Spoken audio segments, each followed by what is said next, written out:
Jazima, yeah, new scheme. Incidentally, when everyone was trying to figure out what caused our breakup, and we weren't saying what caused our breakup, Nikki was coincidentally liking a lot of pretty toxic posts, and at that point in time there was like a feed on Instagram that would, like you could just go to that feed and see what a person was interacting with. So all these people on the gossip forums and stuff were just running with whatever she was liking and coming up with rumors from it. And then at the time when Instagram changed that, where that interaction feed was gone, suddenly she coincidentally started posting all these like quotes, like narcissist quotes and all that sort of stuff, which led to a lot of hate. And I think because I wasn't doing the same thing back, people just had this assumption that I was the sole cause of our divorce. And I dealt with so much hate over the years.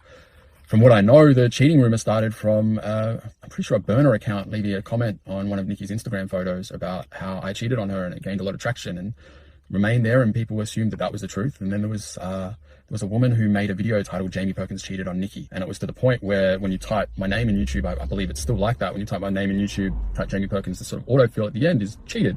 So when people look me up, that's always what they see. They believe that as fact. That video that lady made got over 1 million views. I searched for it because it got to the point where I was going to contact her and just human to human ask her to take it down, but I noticed I couldn't see it anymore. So I don't know why. Perhaps she decided to have a heart and take it down. I don't know. But then there was a lot of other people who made similar videos as well, and that was hard to cope with, because the reason Nikki and I broke up was I discovered she had been unfaithful. She'd been going behind my back with her ex-boyfriend, and I'd been warned about him being an issue before I started dating Nikki again.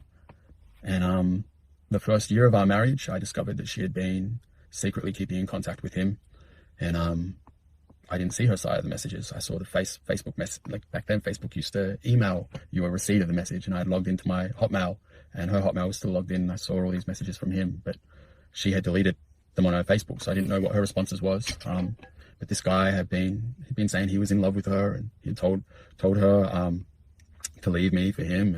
And we'd always hear about him talking to people about how he was in love with her and how he was going to get her back. And I just thought this guy was a joke. I didn't think much of it. And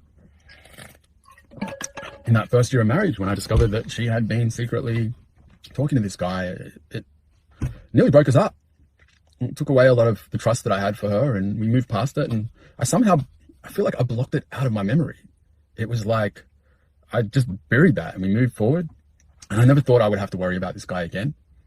And I won't go into details, but I discovered some things I never thought I would discover to do with her and him.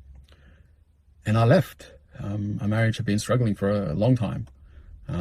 For about 3 years or so, I had been desperately just trying to do everything that I could to fix our marriage, to make her happy, to give her what she wanted.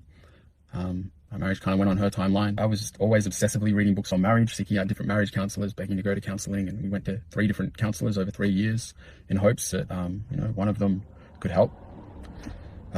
Things weren't great between us, but I loved her, and I wanted things to work, and I wanted our girls to grow up in a 2-parent household.